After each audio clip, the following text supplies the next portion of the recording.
Oi, imigrante! Eu sou a Luísa, psicóloga graduada no Brasil, mentora de adaptação no exterior, imigrante e aquela amiga que vive dizendo: vamos conversar sobre isso?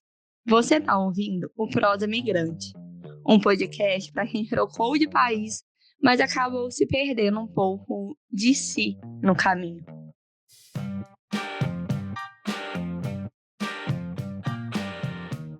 Oi, imigrante! Estamos aqui em mais um episódio e esse é um pouco polêmico, mas é o assunto do momento. Canetas emagrecedoras. Emagrecimento ou uma fuga emocional? Esse tema aparece cada vez mais nos atendimentos, nas conversas entre imigrantes e nos bastidores das redes sociais. Aqui fora, o acesso é muito fácil, o preço é mais baixo e às vezes não existe um acompanhamento real ao acompanhamento que existe no Brasil. E muita gente começa acreditando que finalmente encontrou a solução. Mas a pergunta que fica é: o que acontece quando o corpo emagrece e o padrão emocional continua exatamente o mesmo? Hoje eu recebo a Cris Dement. Dement? É assim, Cris? Demand, isso, Demand. Demand, psicóloga clínica com mais de 30 anos de experiência, para uma conversa necessária, sem julgamento e sem atalhos fáceis. A ideia aqui não é demonizar a medicação, é ampliar o olhar e entender que nenhuma caneta vai resolver sozinha. Bem-vinda, Cris! Obrigada, eu agradeço a todos vocês aqui pela presença, mas em primeiro lugar para a Luísa, por esse convite. Esse assunto é tão necessário que quanto mais eu puder falar, mais eu puder expor o que eu tenho a dizer, o que eu tenho de conhecimento desses 30 anos de clínica em transtornos alimentares, eu acho que vai agregar uma população que está um pouco perdida e achando que isso é a solução mágica e que acabaram, como a própria Luísa falou, todas agora as dores, todos os problemas e vou ter a minha canetinha, né? E sendo esse acesso tão fácil onde ela mora, a gente fica um pouco mais alerta, né? Que pessoas são essas que estão atrás das canetas, né? E qual que é a causa emocional que vai provocar o uso dessa caneta sem algum acompanhamento. Exato. E, gente, eu postei no meu Instagram, né, pedindo uma opinião, quem poderia vir no Prosa falar sobre esse assunto, e a Cris foi muito recomendada. Então, tenho certeza que vai ser maravilhoso. Mas, Hum. né, vamos lá, Cris, direto ao assunto. Hum. Por que você percebe que essas canetas ganharam tanta força, assim, no Brasil e para os brasileiros e para os imigrantes? Eu acho que a gente pode começar já no tema, né, com os imigrantes, depois a gente vai ampliar para o geral. Eu acho que, assim, a gente tem que entender, antes de entender por que que os imigrantes estão usando, estão recorrendo tanto a isso, a gente tem que entender quem é esse imigrante, né? Como ele chegou no novo país, né? Qual que é a bagagem dele? A gente tem que entender que ele rompeu com muitas coisas, né? Ele rompeu com família, rompeu com a sua rede social, rompeu, né, com esses dois juntos, sua rede de apoio, até talvez, na verdade, a maioria, acho, né, trabalho, você pode falar melhor que eu, né? Ele está com um status social lá fora alterado, os papéis que ele exerce, a língua materna, né, dele não vai ser mais usada no novo local, né? O português não é falado em tantas partes do mundo, então provavelmente ele vai ter que aprender uma nova língua. Então, se a gente olhar para esse cenário, o que que ele tem? Um caos interno e não sabe o que vai acontecer no futuro. E o que que ele percebe? Ele percebe o corpo dele como o único território, né, a única coisa palpável de controle. Então, vai ser eu controlar meu peso, se eu sou uma imigrante, eu controlar o que eu como, vai ser uma forma de eu tentar me reestruturar minha identidade nesse novo local, porque eu sendo aceita, né, com meu corpo igual aos outros, eu vou sentir que, ufa, pelo menos eu estou dando conta desse processo tão doloroso. Então, eu acredito que é uma forma que o imigrante vê que eu preciso controlar alguma coisa, e o peso como esse território, como fazer isso, né, de uma forma, até como você falou, mas e por que canetas? Ainda não cheguei na palavra canetas, né, porque canetas ele promove uma solução muito rápida, né, ele ficou no imaginário de todo mundo, agora acabaram meus problemas, agora eu não preciso mais pensar no que eu vou comer, não preciso daquelas dietas rígidas, nem exercícios exaustivos, eu vou só tomar caneta, injetar a caneta, me desculpa, né, e eu vou emagrecer. E isso, ele casa tão bem com o imigrante, por quê? Porque o imigrante precisa passar muito rápido por esse processo de adaptação, porque ele é doloroso, carrega, né, muitas angústias, ansiedades, e se ele tem um artifício ali que pode promover que ele passe por isso de uma forma rápida e menos dolorosa, ele vai fazer, e a caneta está trazendo isso, ela está trazendo no imaginário de todo mundo essa solução, né? Então, eu acredito que o imigrante, como muitas outras pessoas, agora ampliando aqui no Brasil também, né? Independente do fator imigração, eles estão achando que vão acabar a responsabilidade deles, né, no processo de um emagrecimento. Eu vou ter ali, a gente pensa, a gente fala que dissocia, né, o sujeito do objeto. Então, assim, a caneta passa não mais a ser um tratamento, como ser um objeto de solução rápida, né? Então, eu não estou responsável pelo que eu preciso fazer, né, conduzindo meus passos diários para chegar numa medida sustentável, uma medida atingir um peso que eu quero, mas durante o processo, ele aparece como um projeto rápido e para os imigrantes um projeto de controle e de livramento, né, das dores que ele passa. Você falou uma coisa bem interessante, porque aqui nos Estados Unidos, antes, né, desse boom das canetas, tinha um fácil acesso às bariátricas. Ah, É sim. muito mais fácil do que é no Brasil. Porque no Brasil, tem a bariátrica pelo SUS, sim, mas eu já trabalhei no ambulatório da obesidade, onde a gente dava laudo psicológico para poder autorizar a pessoa a fazer a bariátrica. Aqui não tem isso. Aqui, se você estiver acima do peso e você estiver. Porque o país, né, falando do contexto do país, já é um país que luta muito contra a obesidade. Obesidade, sim. Então, o que o país quer? Acabar com essa obesidade. Então, eles facilitam as cirurgias bariátricas até para imigrantes indocumentados. Então, se você está aqui no país, está sem status, se você aplica para um sistema de saúde, você consegue também fazer a bariátrica de graça, né? Nossa, isso eu não sabia.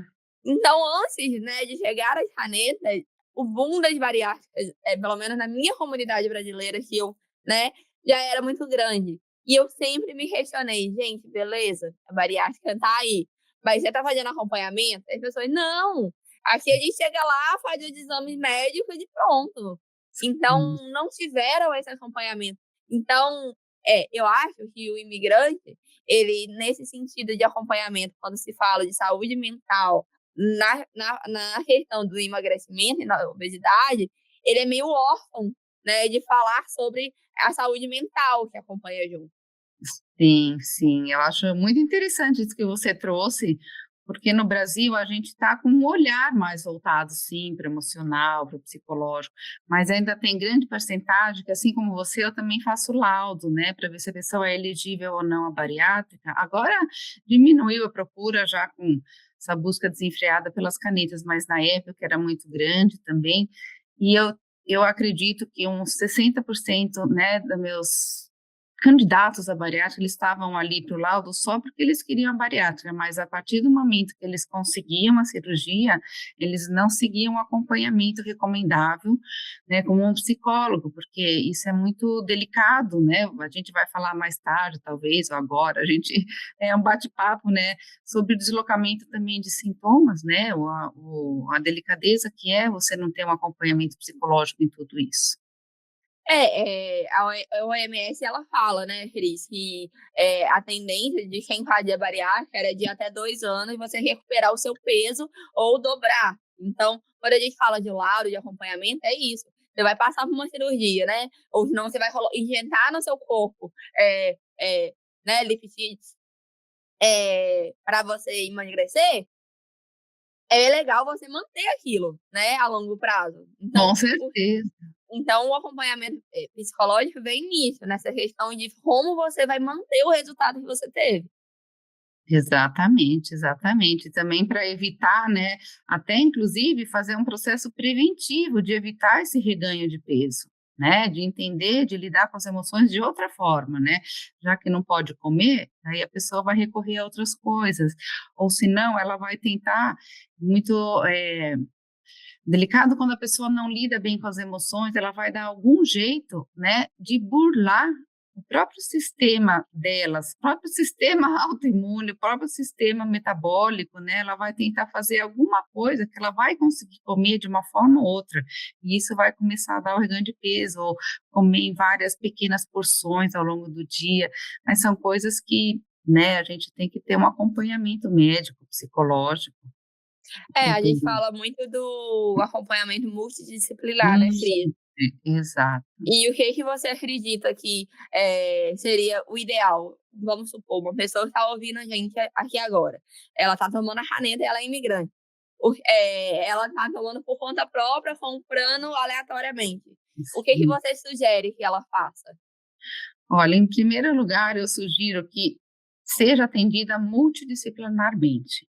Por que multidisciplinarmente? Disciplinarmente, porque o médico vai ser aquele o mais capaz no momento de avaliar se ela tem alguma obesidade, né, considerável e elegível para tomar essa injeção, né, para se aplicar, se tem algum risco metabólico, vai analisar também os efeitos colaterais de acordo com a condição da pessoa. Tem muitas pessoas que, por mais que queiram, não tem uma condição, né, fisiológica ou propensa para tomar esse tipo de medicação, porque pode interagir de uma forma que pode dar até uma como chama? Eu nem sei a palavra médica que é, mas a bile, tá? A bile, ela pode ficar mais, em vez de ficar líquida como ela fica mais grossa, né? Então, tem várias coisas, né? Pode causar um entupimento, que eu queria falar. Tem vários efeitos colaterais que a gente não sabe se a gente vai tomar sem nenhuma indicação médica. E o médico, acho que vai ser o mais apropriado para dizer. Mas vamos dizer, né, que o médico, né, vai passar despercebido por essa pessoa que acha que quer emagrecer 3, 4 quilinhos para ter um evento da festa, né? Eu acho que ainda assim ela precisa consultar uma psicóloga e um nutricionista, psicólogo, nutricionista, porque o nutricionista vai fazer esse acompanhamento que a gente estava conversando agora, para evitar também, né, um reganho de peso ou transformar uma relação mais harmônica com a comida, porque o que que acontece com tudo isso? A pessoa, ela tira a sua responsabilidade, né, do que ela come e simplesmente ela começa a injetar as canetas, né? Então ela acha que, tudo bem comer isso, depois eu dobro a dose da caneta independente, né, do que o médico, porque ela não foi no médico ou que o médico orientou. Então, ela comete um excesso, ela dobra ou ela pula a refeição que não é saudável. Então, a nutricionista vai fazer um plano alimentar equilibrado para essa pessoa. E no caso do imigrante, eu acho que é interessante o nutricionista também, porque essas pessoas que injetam canetas e têm muita preocupação com peso, com controle, estávamos falando no começo, né, os imigrantes, né, eles ancoram o seu valor no peso, né, então, assim, no começo, para ele se sentir pertencente, se sentir adepto da nova cultura, então, o valor dele está ali no peso, então, isso é tão rígido, se ele come uma graminha a mais ou duas, né, de determinado alimento, ele já vai achar que ele engordou, já vai achar que ele perdeu o valor, que ele já é um corpo diferente, que todo mundo vai olhar para ele, vai apontar o dedo. Então, o imigrante está querendo cada vez mais, quando chega, passar despercebido, né? Então, essa forma de passar despercebido é emagrecendo. Então, voltando ao nutricionista, eu acredito que o imigrante tem a comida também como uma memória afetiva. Então, a nutricionista, ela vai entrar num papel de introduzir, sim, essa comida que é uma memória afetiva, mas sem julgamento, né? Sim, assim, putz, mas isso vai me engordar? Não, não vai te engordar. A gente pode trabalhar uma forma mais harmônica com a comida, né?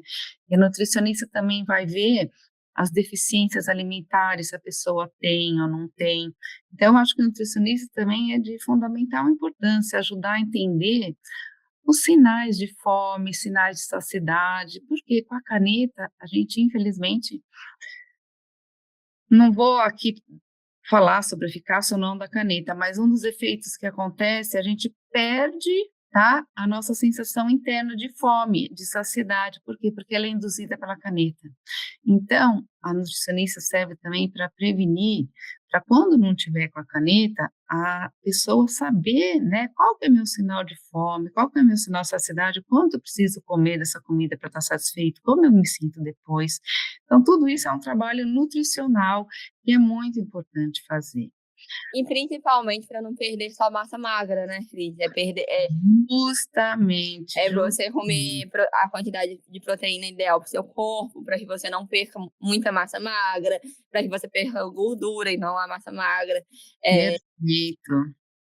E você falou muito sério, da massa magra, porque muita gente pensa que, assim, foi na balança, né, deu 5 quilos a menos, putz, emagreci 5 quilos, está feliz da vida. Mas, clinicamente, emagrecer não é só perder. Clinicamente, tudo bem, clinicamente, eu posso falar, eu emagreci significa uma perda de peso da massa total corporal, tá? Mas o que que isso envolve? Isso envolve um ou mais fatores. Envolve, às vezes, líquido, água do corpo que foi eliminada. Envolve, sim, né, diminuição do tecido adiposo, mas envolve também, pode acontecer, a perda de massa magra. E isso acusa na balança. Então, se a gente não tem um plano alimentar, se a gente não tem um suporte, a pessoa está perdendo massa magra e isso vai depor contra ela no futuro, né? Exatamente. E, Cris, o corpo às vezes ele emagrece rápido demais. Mas o que costuma permanecer emocionalmente igual? Olha, a gente tem que pensar que a caneta ela age no quê? No corpo, né? Ela age diminuindo o apetite, né? Retardando, né? O conteúdo gastrointestinal, você não tem muita fome, mas as emoções, elas permanecem, ela não age nas emoções. Então, é muito delicado quando as pessoas buscam a caneta para melhorar sua relação com a comida, sendo que elas usam a comida para quê? Como forma de regulação emocional. Então, já que a gente está falando de imigrantes, todas aquelas dores do começo que eu falei, elas, feliz ou infelizmente, elas vão continuar aparecendo mesmo você emagrecendo. Se você não procurou um psicólogo para entender o que você está passando, ou para trabalhar justamente o que você está passando, para nomear suas emoções. Então, vai ocorrer essa diminuição do peso e a emoção fica. E que emoção é essa? Toda aquela ansiedade, né, do processo adaptativo, uma nova cultura, um medo, né, insegurança, tudo isso permanece. Isso para imigrante. E para não imigrante, todas as dores que ele carrega dia a dia, suas incertezas, né, seus desafios, seus planos que não deram certo, né, ou relação amorosa, familiar, qualquer coisa que nós temos, né, de emoção, se ela é, né, regulada pela comida, aí a caneta não vai ter um bom uso, né? Então, mesmo emagrecendo, a gente fica ainda com emoção. E pegando gancho com o imigrante, é uma frustração para eles quando eles depositam tudo na caneta, porque eles vão perceber que, mesmo emagrecendo, a vida do imigrante continua complexa onde ele está. Ele ainda tem muito desafio, ainda tem muitas barreiras a enfrentar, mas ele depositou tanta esperança, né, nesse projeto caneta, projeto emagrecimento. Agora você aceita, agora eu estou no controle da minha vida, e de repente viu que a vida continua igual, né? Então, isso por esse motivo, a gente estava falando lá atrás do tratamento multidisciplinar, é por esse motivo que eu recomendo um acompanhamento psicológico para lidar com essas dores, lidar com essas É, emoções. eu tenho uma pessoa conhecida que ela me procurou e falou assim, ela já fez bariátrica, e aí ela me procurou e falou assim, eu acho que eu vou começar a tomar caneta, né? O que que você acha? Falei assim, acho que pode ser uma boa, né? Mas acho que se você não, você precisa fazer um acompanhamento psicológico junto. Ela começou a tomar, mas não começou o acompanhamento Uhum. psicológico. E o que que eu vejo? Que ela ainda recorre muito à questão de... Porque, né, a gente você também é da TCC, você também trabalha, né? Situação, vem um pensamento, uma emoção, e qual é o comportamento?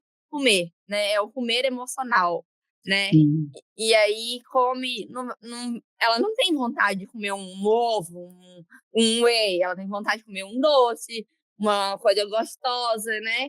Então, ela continua, claro, a quantidade ingerida é menor, né? Mas ela ainda recorre a comer coisas não saudáveis, né? Então, Sim. isso que é importante, é você trabalhar a sua mudança de comportamento, de como você lida com a comida, do seu comer emocional, né, Cris? Exato, E, exato. e clinicamente, qual que é a diferença no emagrecimento e nessa mudança de comportamento real, assim? Então, quando a gente falou lá atrás, né, que eu estava falando do peso, o peso é emagrecimento, é a diminuição da massa, né, corporal total, envolvendo todos aqueles fatores que eu já falei. Mas a mudança sustentável, a mudança real, o que que ela vai envolver? Ela vai envolver, em primeiro lugar, a gente vai perceber se ela mudou ou não, se esse comportamento ele é sustentável a longo prazo e se ele não sucumbe com um determinado estresse, um determinado desentendimento aqui e ali, e ele não exige controles tão rígidos em cima da comida, né? A relação com a comida é um pouco mais harmoniosa.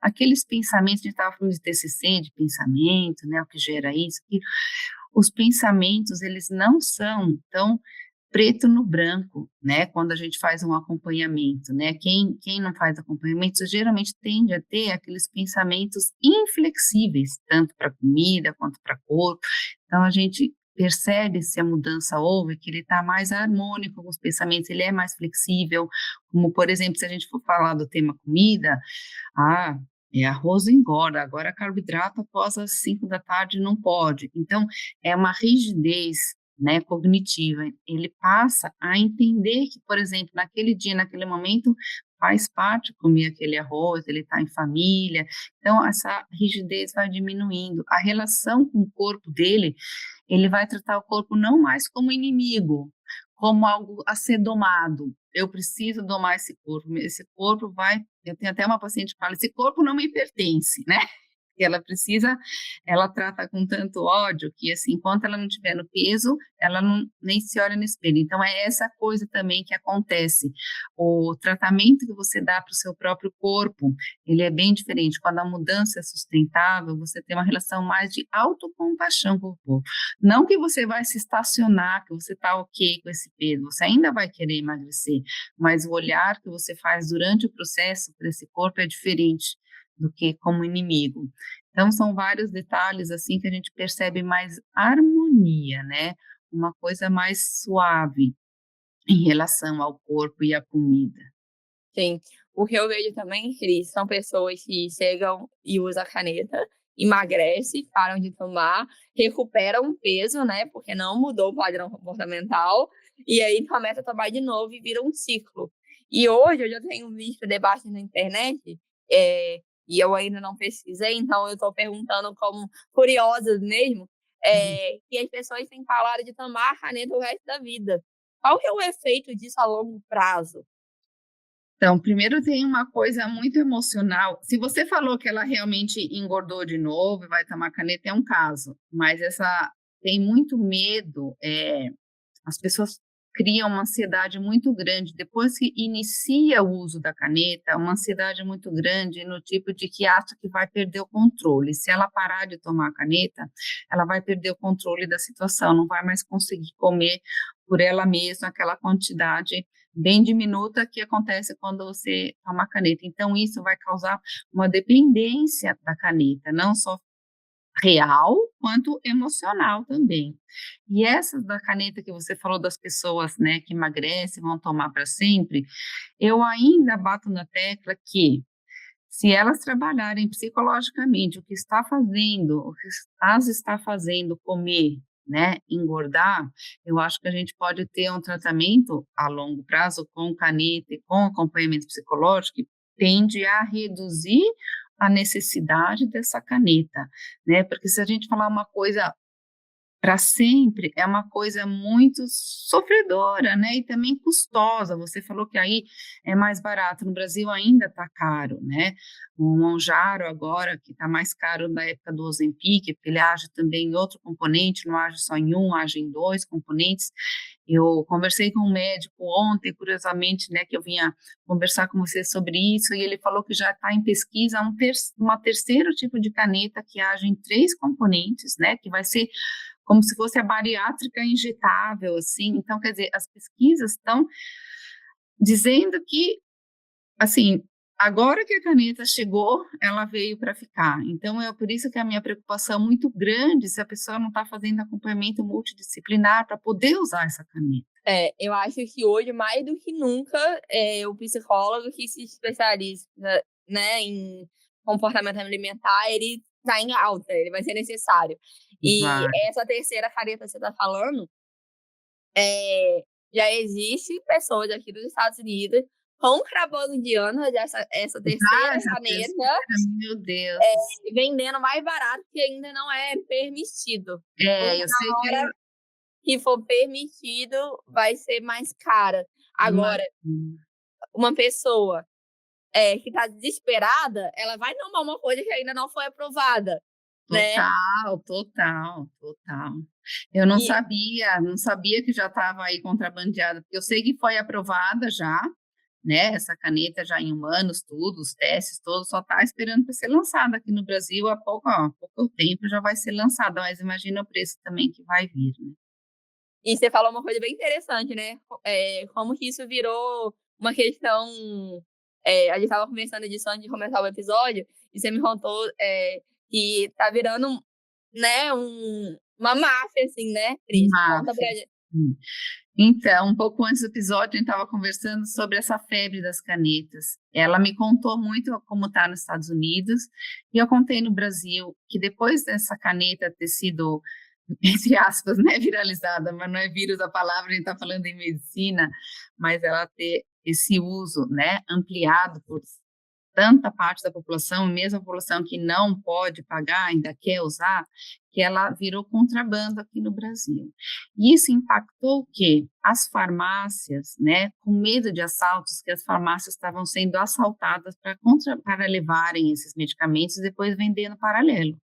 Então, a gente percebe farmácias, você costuma farmácia de bairro, ou mesmo farmácias de rede, que você passa sempre dia a dia, agora eles não fecham mais, eles não são mais 24 horas, eles fecham às 23 horas, e eles têm segurança 24 horas na frente, e a disponibilização das canetas não é mais assim, uma quantidade expressiva, eu vou lá com uma receita, compro, antes não era com receita, compro, não, agora eles têm no máximo por farmácia 2 unidades da caneta, né, então você faz por encomenda, você não tem mais disponível, para evitar justamente isso. Começou com uma geladeira trancada, depois foi para farmácia fechada e segurança.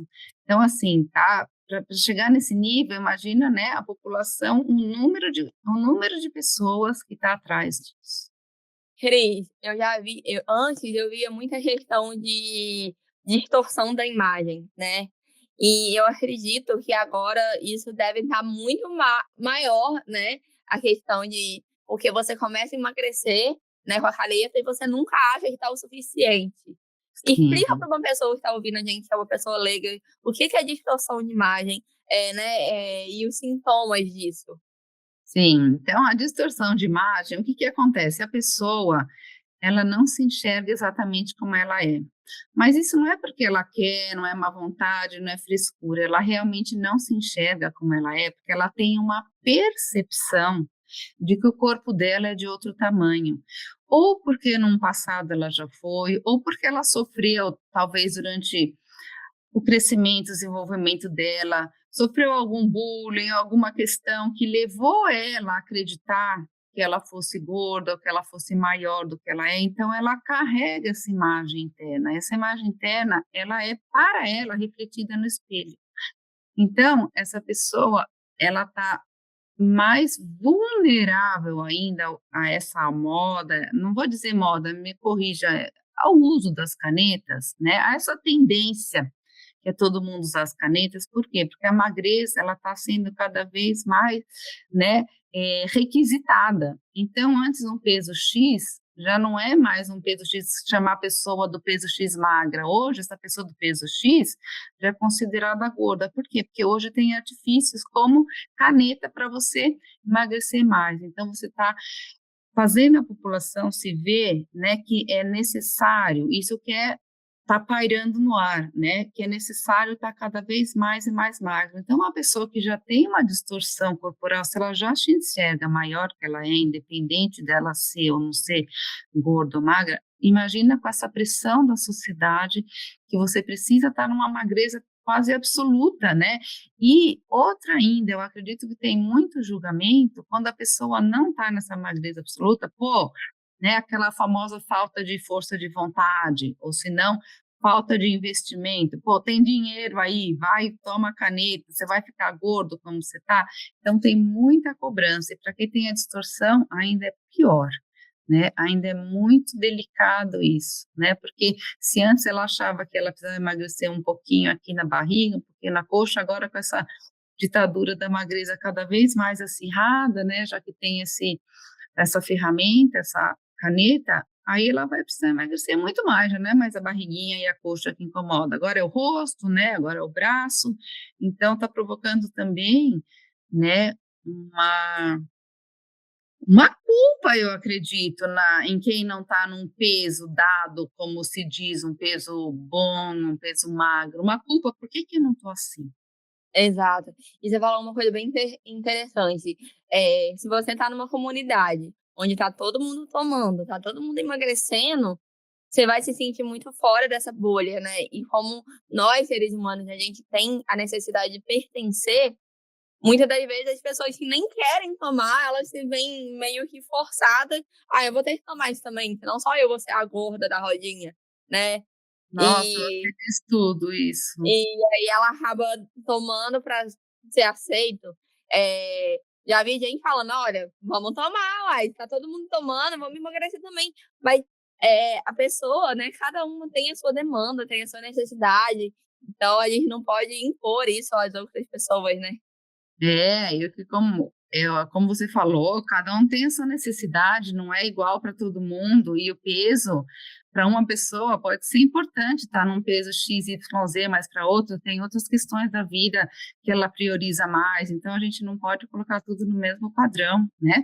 E nem impor para a pessoa, né? Se ela está desse jeito, ou porque ela quer, ou porque ela tem as suas prioridades, ou porque não conseguiu e aceitou, e ela está numa aceitação corporal muito legal, que pode ser emocionalmente falando, psicologicamente falando, essa pessoa com mais peso, se ela está com essa aceitação corporal, com compaixão, ela está muito mais saudável emocional do que alguém que está buscando tanto e tanto emagrecer, porque ela não tem paz com ela mesma. Então, é aquele tipo de pessoa que eu falei lá atrás, que tem o corpo como inimigo.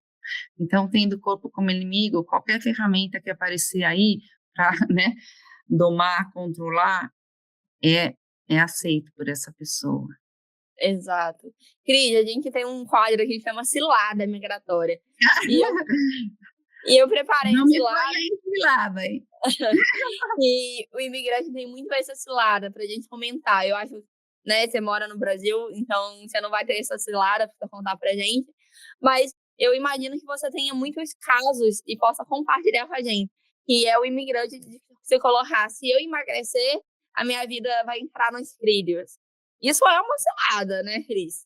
Sim, sim, isso é uma cilada. E eu acho que isso é uma cilada não só para o imigrante, bastante para o imigrante, tá? Porque ele está com um contexto totalmente diferente de quem está aqui, está na sua rotina, está no seu papel, né? Está com a vida mais ou menos levando, né? Agora, diferente de quem imigra e tem que enfrentar tanto desafio.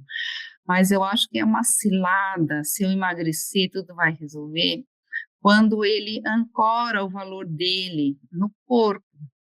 Então, se ele se dá valor pelo corpo que ele tem, aí ele emagrece, o corpo diminui, ele fica igual a todo mundo, ele passa despercebido, como eu falei lá atrás. Mas e aí, né? A vida mudou? né? Os desafios mudaram, né? O que que ele precisa realizar, ou talvez uma língua aprender. Ele aprendeu essa língua só emagrecendo, então eu acho que é uma cilada, porque ele vai usar o corpo, como nós falamos no começo, que é a tentativa dele, a forma de se controlar, né? De controlar algum fator no meio do caos. Mas ele vai perceber que é uma cilada porque ele conseguiu emagrecer, mas a vida está exaustiva da mesma forma de quando ele chegou. Eu imagino que seja isso. Eu imagino que se a gente não pensar no contexto migratório, pensar também, né? Muitas pacientes têm exemplos inúmeros, né? Quando eu emagrecer, tal e tal coisa vai acontecer, ou quando eu emagrecer, tal e tal coisa. Então, também é uma cilada, porque ela vai depositar nessa caneta uma esperança tão grande de que ela vai emagrecer e a vida dela vai mudar, mas aí ela viu que ela emagreceu e o marido, por exemplo, né, não está mais amoroso com ela, ou né, se traía, continua traindo, então não foi o emagrecimento, ou ela emagreceu, as dificuldades no trabalho continuam, né, as ansiedades, as incertezas, então eu acho que é uma cilada nesse sentido, quando a gente deposita tudo no corpo, que vai ser, tudo da vida vai ser resolvido com o corpo magro. É quando a gente foca só no resultado e não no processo, né, Cris? Exato. Porque viver o processo é importante, entender que, por exemplo, se você sente muita frustração, culpa, sensação de fracasso no seu corpo, e aí você começa a tomar caneta, mas aí vem um episódio de estresse muito grande, e aí você senta e come horrores, você vai ter a sensação de culpa depois, então esse sentimento ainda vai permanecer. Então, se a gente não mudar a maneira que a gente lida com a comida, porque você pode estar tomando, né, a caneta, tá injetando a caneta, que a sua maneira de lidar com a comida, você pode não comer uma barra de chocolate que você comia antes, mas você ainda vai recorrer ao chocolate. E sabe que você estava falando da bariátrica, e tem inúmeras fórmulas, assim, que os pacientes que fizeram bariátrica passam de um para outro, assim, sabe? Ah, você está com vontade de comer doce, não dá para comer uma paçoca inteira, bate a paçoca no liquidificador, põe não sei o quê, para ele ficar mais, né, líquido, mais setente. Então, assim, como você falou, se a gente não trabalha emocional em relação com a comida, que é disfuncional, vai continuar. Então, assim, não dá para comer a paçoca inteira, recém-bariátrico, mas ele vai bater a paçoca com não sei o quê e vai tomar de colherinha, entendeu? Então, não é que ele vai deixar, ele não vai conseguir comer uma caixa de paçoca batida, mas ainda tem esse comportamento disfuncional, ainda está sendo usado como regulador emocional. Então, se ele depositar no peso, né, a única coisa de solução da vida, né, vai ruir, né? Vai ruir, a frustração dele vai para o topo, né? Então, por isso Exato. que você falou, focar no processo. Então, o que eu sempre falo aos pacientes, assim, vamos tentar focar no nosso dia a dia, ver o seu sucesso de hoje para ontem, como você estava ontem, como você está hoje, o que você conseguiu hoje, né?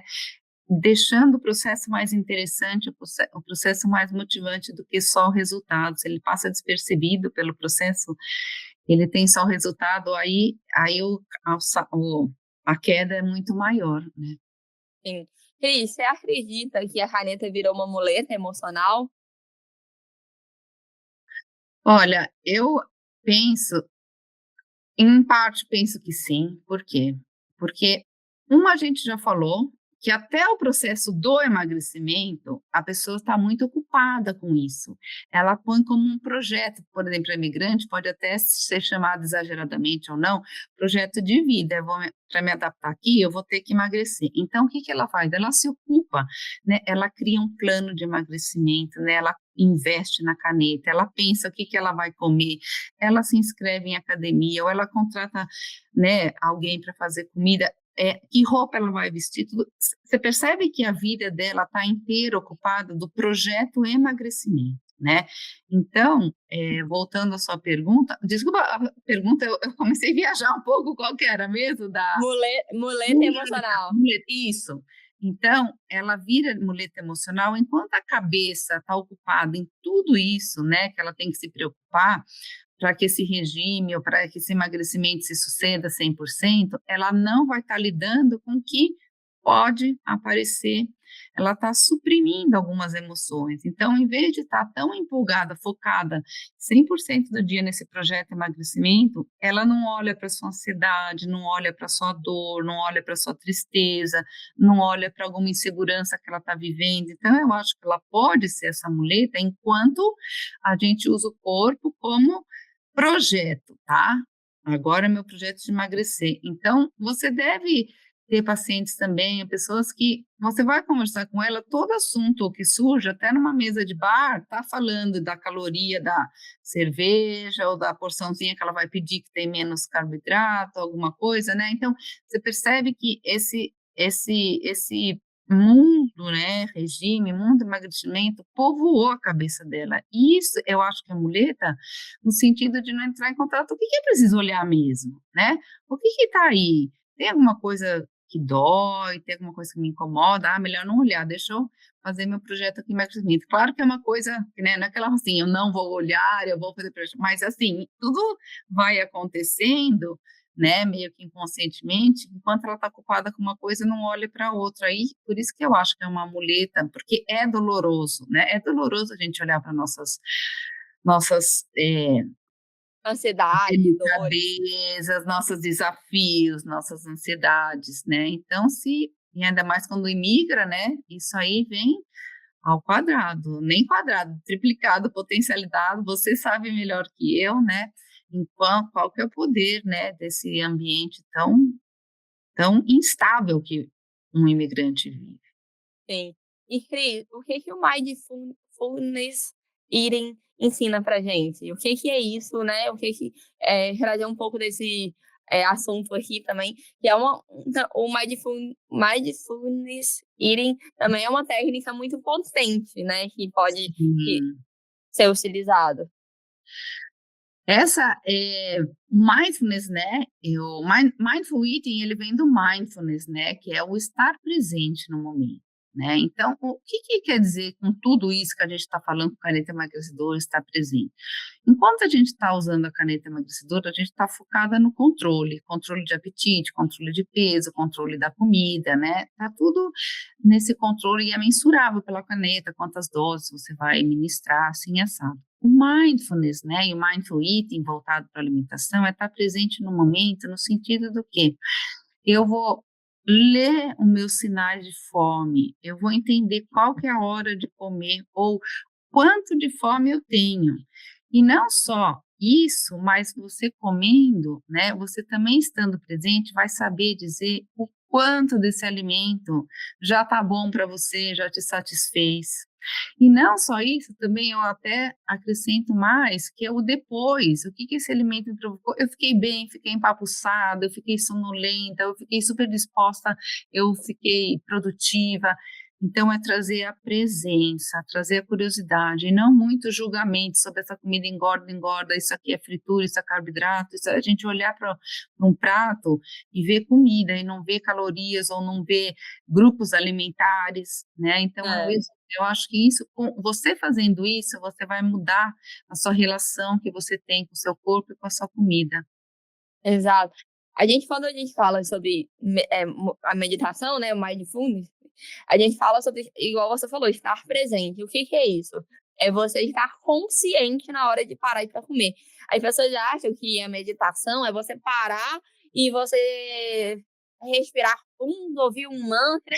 E a meditação nada mais é do que você fazer uma coisa consciente e focada naquilo. Ou seja, você vai sentar para comer, é você sentar para comer. Não é você sentar para comer vendo televisão, série. Porque se você tá focada na série, você vai comer sem ouvir o seu corpo, sem estar presente. E aí você pode comer mais do que você precisava, né? Perfeito, perfeito. Então, é você sentar e estar presente. Por que que a gente, em mesa de bar, a gente come mais e bebe mais? Porque a gente está conversando, a gente não está consciente do que a gente Sim, precisa. Então, a gente vai comendo sem perceber, sem ouvir o nosso corpo. Então, é isso. você sentar e ouvir o seu corpo, sem celular, sem rolar feed, né? É você com você mesmo e o seu corpo e a consciência. Exatamente. Você falou uma coisa que estudos já mostram que ambientes também influenciam quanto você vai comer. Então, justamente isso do bar, ambientes barulhentos, ambientes com música mais acelerada, a pessoa tende a comer mais também, porque ela não está prestando atenção no prato, ela está mais impactada, né, pela audição. Então, é muito importante estar presente. E aí, eu acho que uma coisa muito bonita também do mindfulness, de estar presente, estar consciente, você gera curiosidade. Então, por exemplo, é como uma criança, né, que nunca viu uma azeitona, você vai dar uma azeitona, ela vai morder. Que isso, né? Que cor? Mas existe só verde ou existe outra cor? Ela vai morder. Ah, mas tem caroço? Então, o mindful eating, ele gera essa curiosidade. Se você está presente, você começa a tentar descobrir como foi temperada essa comida, ou como será que foi feita, você vai descobrindo novos sabores, porque você está ali, consciente, no presente momento. Então, por mais que alguém fale que o arroz engorda, mas se você está ali, consciente, vendo que foi preparado com carinho, com amor, com tempero A, B, C, você vai comer e você não vai precisar comer a panela inteira do arroz, porque estando presente, o seu próprio corpo vai dizer, opa, agora parou. Você já comeu o suficiente de arroz, entendeu? Então, é esse que é a beleza do mindfulness, mindful eating, eu acho muito importante. E assim como você dá a curiosidade para a comida, é para com você mesmo também. Opa, peraí, quem disse que eu preciso pesar X? Deixa eu ver a curiosidade, como que é eu estar hoje no meu dia a dia com o meu corpo? É bastante bonito esse processo, quando a gente vê que a pessoa está incorporando princípios do mindfulness, sem aquele julgamento e sim mais com uma compaixão. O Sim. corpo, ele passa a ser um comunicador no mindfulness, no mindful eating. Comunicador do que você está sentindo, comunicador de que fome você está, diferente, né, de dietas rígidas, que não é mais comunicador, ele é aquele inimigo seu que precisa ser emagrecido. Sim. Cris, para um processo de emagrecimento saudável, existe espaço para as canetas? Olha, eu acredito que antes da gente falar se existe ou não existe, a gente tem que perguntar qual que é a relação da pessoa com a comida, né? O que que ela está esperando? Eu acredito que existe sim, tá? Um processo saudável, contanto que seja acompanhado multidisciplinarmente pelas razões que nós já falamos lá atrás. Existe o médico, falamos que o médico também é essencial nesse processo, ele vai avaliar clinicamente quais casos são, né, elegíveis para as canetas. Então, existe sim, elas não estão aí só para a gente dizer isso aí é uma droga, não vamos usar, ela apareceu, vamos condenar essa indústria que inventou, não. Mas eu acho que o uso, né, que é feito, a gente tem que ter um apoio médico para dizer a dose certa, dizer se é elegível, os efeitos colaterais, e o psicólogo, principalmente, para trabalhar, né, uma regulação emocional que não com o uso da comida. Aí eu acredito que possa, sim, num processo de emagrecimento saudável, acompanhamento multidisciplinar, penso que ela pode ser uma ajuda, mas não, a minha opinião, tá? Isso é muito particular. Se você vai utilizar, abrir mão de uma ferramenta dessa, assim, né, para 1 quilo, 2 quilos, às vezes, né, qual que é a sua necessidade tanta de emagrecer esse 1 quilo, 2 quilos rapidamente? Será que você não consegue montar para você um processo de emagrecimento junto com uma ajuda, né, que para a gente pensar 1 quilo, 2 quilos, a gente chama que é o uso estético, e não o uso clínico, né? Então, eu não vou condenar quem usa para 2 quilos, para 5 quilos, mas eu digo que é muito importante estar sabendo qual que é a relação que você tem com a comida, o que você espera também com essas canetas. Aí que entra o psicólogo também, para alinhar as expectativas com essa caneta, para não acontecer tudo que nós já falamos lá atrás. Exato, exato. Cris, estamos chegando no final, né? Não, É, estava para que... falar até. Nossa, senhora, adoro. Se você pudesse deixar uma mensagem para quem está usando ou pensando em usar, qual seria essa mensagem? Deixa eu pensar. Eu acho que, em primeiro lugar, se eu sou elegível para usar essa caneta, né? Se eu tenho um apoio médico, tenho um suporte disciplinar aí que me diz é bom para minha saúde, eu vou me beneficiar disso. Um segundo bom, eu quero usar essa caneta. Mas eu estou disposta a trabalhar também meu psicológico, porque se eu quero usar essa caneta, muito provavelmente sozinha eu não estou conseguindo fazer o manejo da alimentação. Eu estou em alguns excessos que eu não estou gostando e deu um sobrepeso de 5 a 10 quilos, não interessa, mas eu estou com algum momento que eu não estou conseguindo eu mesma controlar a minha alimentação. Então, eu vou usar, mas com a pergunta: estou disposta também a ser acompanhada psicologicamente, né, para trabalhar essas emoções, para não acontecer o reganho de peso, não acontecer o deslocamento de sintomas e todas as coisas que nós já falamos são riscos de acontecer. Então, em primeiro lugar, sou elegível para isso? Aí você tem mais uma coisa bem científica, bem empírica, né, que está te dizendo que você pode apresentar. E segundo, se não tiver nenhum respaldo de multidisciplinarismo, você ir atrás, eu vou usar, mas eu vou me comprometer a fazer esse acompanhamento. Exato, exato. E Cris, se a pessoa estiver ouvindo esse episódio, aonde ela pode te ouvir, se encontrar? É psi.crisdeman. Então, psi.cris com CH, Demant. Aí depois a gente... O nome dela vai estar certinho no episódio do Prosa, então qualquer coisa vocês se baseiam aí. E, Cris, muito obrigada por ter topado. E tem alguma dica, algum livro, alguma coisa para deixar para os nossos ouvintes? Eu gosto muito de um livro, que é do Deepak Chopra, Eu Tenho Fome de Quê, né?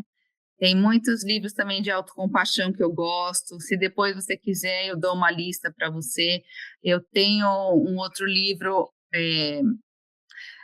Agora foge os nomes do livro. Eu tenho tanto livro, mas esse Eu Tenho Fome de Quê, eu acho importante, porque esse Eu Tenho Fome de Quê, ele vai te mostrar que não é exatamente a comida que você está precisando cuidar das suas emoções, cuidar do que está te levando a comer. E esse é o meu princípio quando eu faço os atendimentos, não é ali corrigir a alimentação, é ver o que está levando a você ter uma alimentação de forma disfuncional. Então, eu gosto muito desse livro, sim.